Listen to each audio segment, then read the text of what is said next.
तर लोकसभेचे निकाल महाविकास आघाडीच्या बाजूनी लागताच ठाकरे गट आणि शरद पवार गटानं मोठा दावा केलाय। फुटून गेलेले आमदार संपर्कात असून परतणार असं संजय राऊत आणि रोहित पवारांनी म्हटलंय। पाहूयात। सब कुछ सामने आ जाएगा, कौन किसके टच में है और कौन अनटचेबल है। 18 ते 19 आमदार हे नक्कीच संपर्कात आहेत।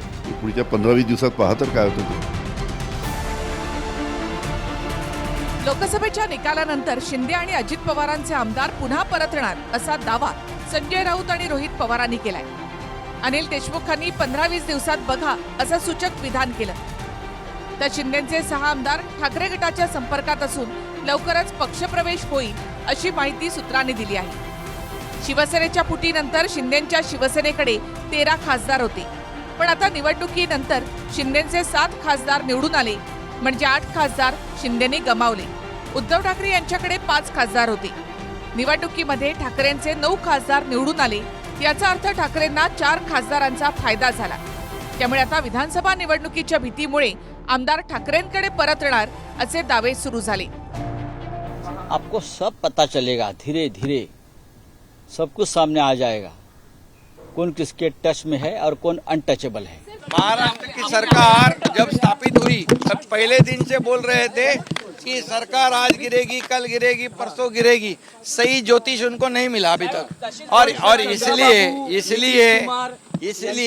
इसलिए आज विपक्ष फेल हो चुका है। विपक्ष पूरी तरह जनता ने उसको उसकी जगह दे दी है, दिखा दी है।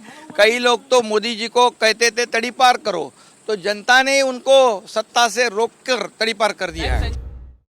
कोण संजय राऊत आज मी लोकांमधून निवडून आलेला खासदार आहे, ते पाठीमागच्या दाराने आलेले खासदार आहेत। त्यामुळे आजच्या दिवशी मला त्यांच्या संदर्भात बोलायचं नाही। पण असं ते वेडे झाले, तो मानसिक आजार आहे त्यांना, त्यामुळे ते राज्य सरकार सुद्धा बद्दल सुद्धा बोलत होते। आता संजय राऊत कदाचित शरद पवारांच्या पक्षात जातील। ये देखो, संजय राउत एक नंबर का महाराष्ट्र का फालतू आदमी है। ये देखो, संजय राउत एक नंबर का महाराष्ट्र का फालतू आदमी है। विक्रम, आ तो गए, जाओगे कैसे? बड़े आराम से। ये देश हेलो, मैं आ रहा हूँ। और हाँ, भगा कर ले जाऊंगा। सिक्योरिटी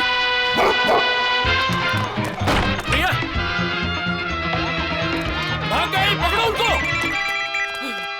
हेलो, बोला था ना, भगा कर ले जाऊंगा। विक्रम, एक हिंट तो देते। हिंट, बड़े आराम से।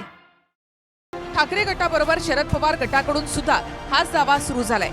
अजित पवारांकडे गेलेले आमदार पुन्हा शरद पवार यांच्याकडे परतणार। 15 दिवसात पहा असं अनिल देशमुख म्हणाले। राष्ट्रवादीच्या फुटीनंतर अजित पवारांकडे 1 खासदार होता। निवडणुकीनंतर सुद्धा सुनील तटकरेच एकमेव खासदार निवडून आले। शरद पवारांकडे 3 खासदार होते। आता निवडणुकीमध्ये शानदार कामगिरी करत पवारांनी 8 खासदार निवडून आणली, म्हणजेच 5 खासदारांची भर पडली। ज्या पद्धतीचे निकाल आलेत त्याच्यामुळे आमचे प्रांताचे अध्यक्ष जयंत पाटील साहेब आणि आमच्या अनेकांच्या संपर्कामध्ये अनेक तरुण उमेदवार त्या निमित्तानं संपर्कात आहेत।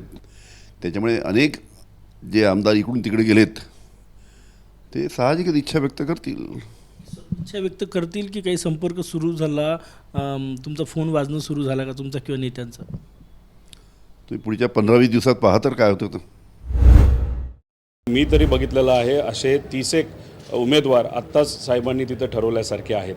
आणि काय काय जे मंत्री आहेत जे आज अजितदादांबरोबर आहेत त्यांच्या मतदारसंघातले सुद्धा उमेदवार आता फायनल झालेले आहेत।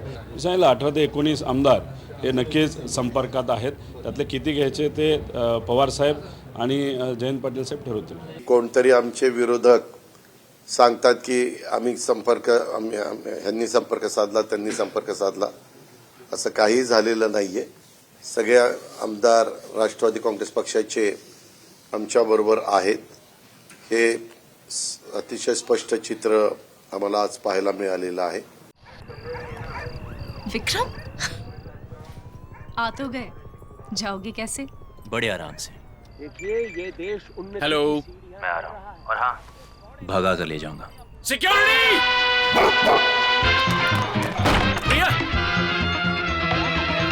भाग गई, पकड़ो उनको। हेलो, बोला था ना भगा कर ले जाऊंगा। एक हिंट तो देते, हिंट। बड़े आराम से।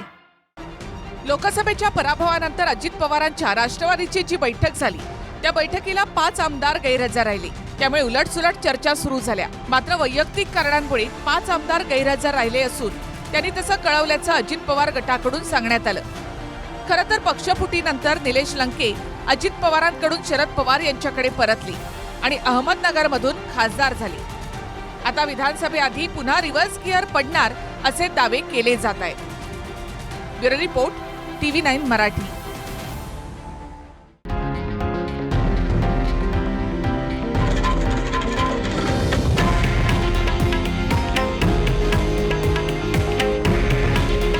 हे आहे देशातील नंबर 1 न्यूज नेटवर्क आणि आपण पाहत आहात TV9 मराठी.